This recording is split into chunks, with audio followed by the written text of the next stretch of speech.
பழைய காலங்களில் உலகம் முழுவதும் அசுரர்களின் அட்டூழியம் அதிகரித்தது. தேவர்கள் அனைவரும் பயத்திலும் கவலையிலும் மூழ்கினர். அவர்கள் அனைவரும் கைலாச மலையை நோக்கி சென்று சிவபெருமானும் பார்வதி தேவியும் முன்னின்று உதவி கேட்டு பிரார்த்தனை செய்தார்கள். தேவர்களின் துயரத்தை பார்த்த சிவபெருமான் தனது தெய்வீக சக்தியை வெளிப்படுத்தினார். அவர் தனது மூன்றாம் கணை திறந்தார். அந்த கணிலிருந்து 6 ஒளிரும் தீச்சுடர்கள் வெளிப்பட்டன. அவை விண்ணில் பாய்ந்து பிரபஞ்சத்தை ஒளிரச் செய்தன. அந்த தெய்வீக சுடர்கள் புனிதமான சரவண பொய்கை ஏரிக்கு சென்றடைந்தன. அந்த ஏரியின் மேலிருந்த தாமரை மலர்களில் அந்த சுடர்கள் 6 தெய்வ குழந்தைகளாக மாறின. அந்த குழந்தைகளை கிருத்திகை தேவிகள் அன்புடன் பராமரித்தனர். அவர்கள் அந்த குழந்தைகளை பாதுகாத்து வளர்த்தனர்.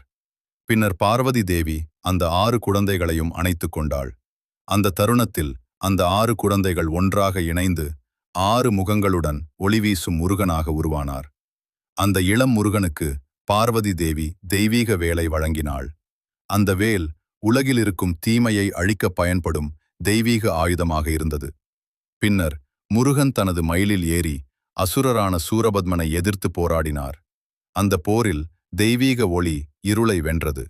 இறுதியில் சூரபத்மன் தோற்கடிக்கப்பட்டார். அந்த அசுரன் இறுதியில் மயிலும் சேவலுமாக மாற்றப்பட்டான். மயில் முருகனின் வாகனமாகவும் சேவல் அவரது கொடியின் அடையாளமாகவும் ஆனது. பின்னர் தேவர்கள் அனைவரும் மகிழ்ச்சியுடன் முருகனை வாழ்த்தினர்.